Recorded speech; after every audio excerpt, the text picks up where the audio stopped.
வீட்டில் யாரும் இல்லை மேடம். யாரும் இல்லை மேடம். மேடம், கண்ட்ரோல் ரூமுக்கு கால் பண்ணி அந்த ஃபோன் நம்பர் ட்ரேஸ் பண்ண சொல்லுங்க.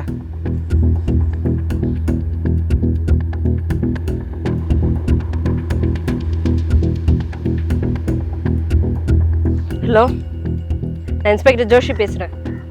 நான் சொல்கிற நம்பர் லொக்கேஷன் உடனே ட்ரேஸ் பண்ணி அனுப்புங்க. Okay, thank you. லொக்கேஷன் கிடச்சிருச்சு. கடப்பந்தாங்கல் பக்கத்தில் இருக்கிறதா சொல்கிறாங்க. போலாம் வாங்க. சரி மேடம்.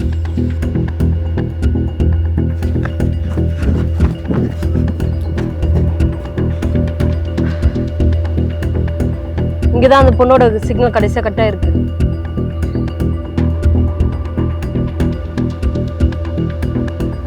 சே, இத்தனை வீடு இருக்குது. இதில் எந்த வீட்டில் இருப்பாங்க எப்படி மேடம் கண்டுபிடிக்கிறது? மேடம்,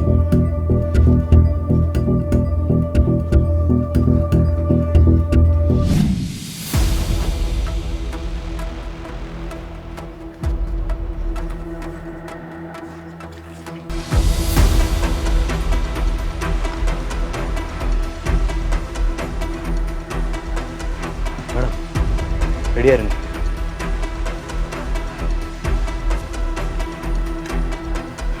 வாங்க.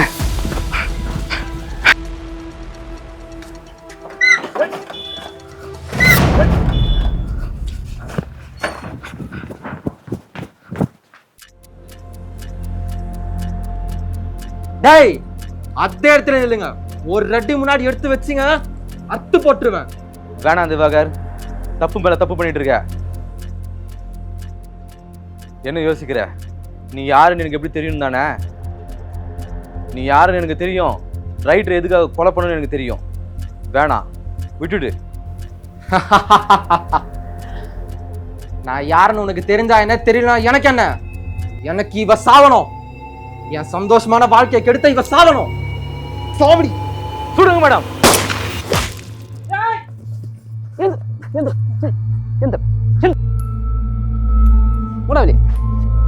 என் சந்தோஷமான வாழ்க்கையை கெடுத்த உன்னை சும்மா விட மாட்டேன்டி. உன் சாவு என் கையில தாண்டி. போடா வெளியா, போடா.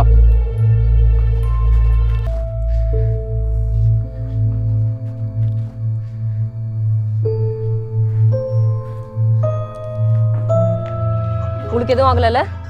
எனக்கு ஒன்றும் இல்லை. யார் அவன்? எதுக்கு என்ன கொலை பண்ண வந்தான்? அவன் யாருன்னு இவர் தான் சொல்லணும். இப்பயாவது சொல்லுங்க, யார் அவன்? செத்து போன ரைட்டரோட வளர்ப்பு மகன் தான் இந்த திவாகர். ஆமா, உங்க அப்பாவுக்கு ஒரு வளர்ப்பு மகன் இருந்திருக்கான். உங்க அம்மாவும் அப்பாவும் காதலிச்சு கல்யாணம் செஞ்சுக்கிட்டவங்க.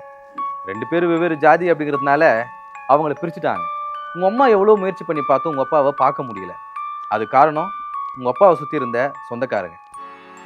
வயிற்றில் இருக்கிறவங்களை பாதுகாக்கிறதுக்காக வீட்டை விட்டு ஓடி போய் தனியாக உங்களை வளர்க்க ஆரம்பிச்சாங்க. ஒரு விபத்தில் நீங்களும் உங்கள் அம்மாவை இறந்து போனதா சொல்லி உங்கள் அப்பாவை நம்ப வச்சு வேறு ஒரு கல்யாணத்துக்கு ஏற்பாடு பண்ணாங்க. ஆனால் உங்கள் அப்பா அதுக்கு சம்மதிக்கலை.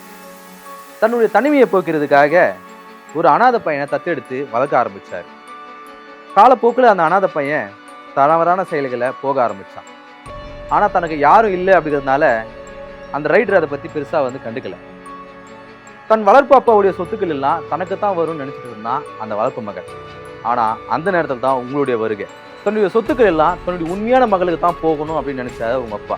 அதனால தன்னுடைய சொத்துக்கள் எல்லாம் உங்க பேர்ல மாற்றி எழுத சொன்னார். அன்னைக்கு ஆடிட்டர் ஆஃபீஸில் பார்த்தது அந்த சொத்துக்கள் பற்றின விவரம் தான். இந்த விஷயத்தை தெரிஞ்சுக்கிட்ட திவாகர் அன்னைக்கு ராத்திரி உங்க அப்பாவை மீட் பண்ணியிருக்கான். சண்டை போட்டிருக்கான். தன்னுடைய கோபத்தின் வெளிப்பாடா உங்க அப்பாவை கழுத்தறுத்து கொலை பண்ணியிருக்கான். தன்னுடைய சந்தோஷங்கள் எல்லாத்தையும் கெடுத்த உங்களை பழிவாங்க நினைச்சிருக்கான். ஆனா போலீஸுடைய கண்காணிப்பு உங்க மேல இருந்ததுனால தன்னுடைய பிளானை எக்ஸிக்யூட் பண்ணாம காத்திருந்தான். சரியான நேரம் வந்த இந்த தருணத்தை உங்களை கடத்தி கொலை பண்ண முயற்சி பண்ணியிருக்கான். அப்ப அந்த ஆடிட்டர் ஏன் தலைமறைவா இருக்கான்? ரைட்டருக்கு வளர்ப்பு மகனுக்கான தெரிஞ்ச ஒரே ஆள் அந்த ஆடிட்டர் மட்டும்தான்.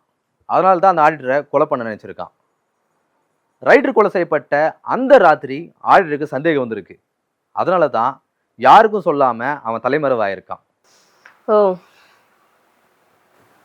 தேங்க்யூ இந்த கேஸ் முடிச்சு கொடுத்ததுக்கு. தேங்க்யூ. வாங்க போலாம்.